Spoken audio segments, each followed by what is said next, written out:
ঢাকা শহরে একটা মেয়ের একা চলাফেরা করতে অবশ্যই ভরণ পোষণের দরকার হয়, তো সেই টাকা পয়সাগুলো কি আপনার এই টুকটাক কাজের মাধ্যমেই আসতো নাকি আপনার বাবার বাসা থেকে আর্থিক সহযোগিতা আসতো?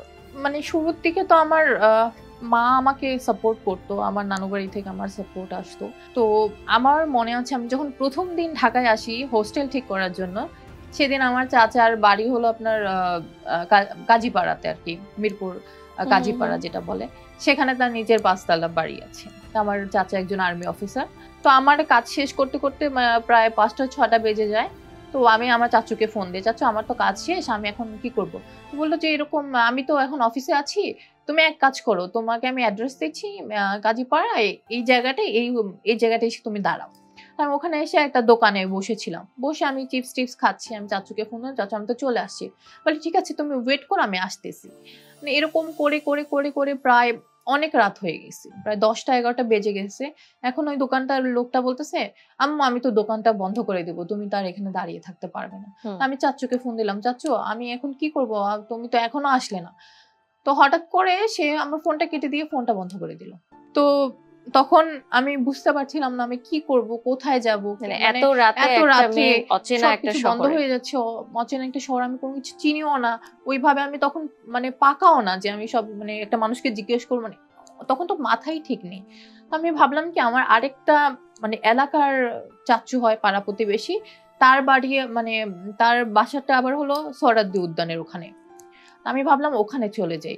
চলে যাওয়ার পরে আমি এই বাসা থেকে আমার চাচু নেই, আমার চাচি আছে, তার মায়ের বাসা থেকে মেহমানরা আসছে, তারা ওখানে খুব আনন্দ ফুর্তি করছে। তো আমি যাওয়ার পরে সে বললো যে তুমি এখানে কোথা থেকে আসলে? তো আমি বললাম এই বিষয় হয়েছে, চাচু তো ফোন বন্ধ করে দিল, এখন আমি কোথায় যাব?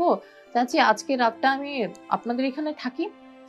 তখন সে বলছে কি আমার বাসা থেকে মেহমান আসছে, এখানে জায়গা হবে না, তাছাড়া আমার ছেলে বড়, তুমি একটা যুবতী মেয়ে, আমি তো এখানে থাকতে দিতে পারি না তোমাকে। কিন্তু সে আমাকে রাখতে চায়, কোনোভাবেই রাখতে চায়নি।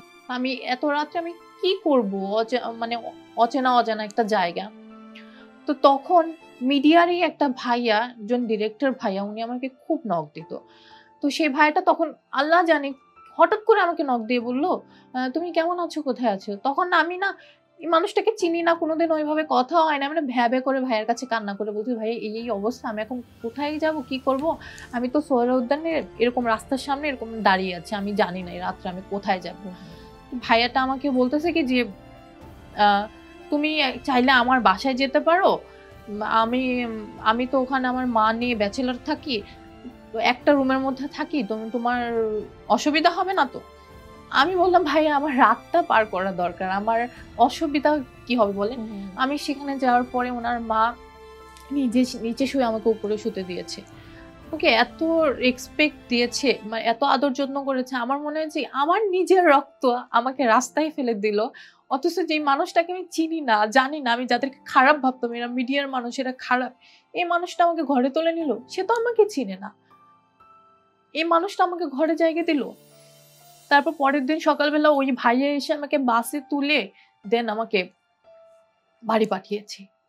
আমি ওই কৃতজ্ঞতা কখনোই ভুলবো না, কোনোদিনও ভুলবো না, আমি মরার আগ পর্যন্ত ভুলবো না। ওই কথাটাও ভুলবো না যে আমার চাচা তার বাসায়, তার 5 তলা বাড়িতে আমার জায়গা হয়নি, আমি ওটাও ভুলবো না তার ওই যে ভাইয়াটা তার ছোট্ট খুপড়িতে আমার জায়গা হয়েছিল। প্রিয় দর্শক, আপনারা আজকের আমাদের এই অজানা কথার মাধ্যমে কিন্তু খুব গুরুত্বপূর্ণ একটি বিষয় জানলেন। পরিবারে যখন ছোট্ট কোনো শিশু থাকে, সেই শিশুর উপর যাতে খারাপ কোনো প্রভাব না ফেলে, বাবা মার কিন্তু অনেক দায়িত্ব রয়েছে, যেমনটি আজকে আমাদের আয়েশা নাফিসার গল্প থেকে আমরা জানলাম। অনেক ধন্যবাদ আপু, আমাদের অনুষ্ঠানে আজকে আপনি এসেছেন এবং আপনার জীবনের এই মূল্যবান কথাগুলো আমাদের সাথে শেয়ার করেছেন। আমার বিশ্বাস আজকে যে সকল দর্শকরা দেখছেন অবশ্যই আপনারা এই গল্পের মাধ্যমে অনেক কিছু জানতে পারবে এবং শিখতে পারবে। ধন্যবাদ আমাদের স্টুডিওতে আসার জন্য। আপনাকেও ধন্যবাদ আপু, আর ধন্যবাদ জানাচ্ছি চ্যানেল এস টিভির পরিবারকে আমাকে এখানে আমন্ত্রিত করার জন্য।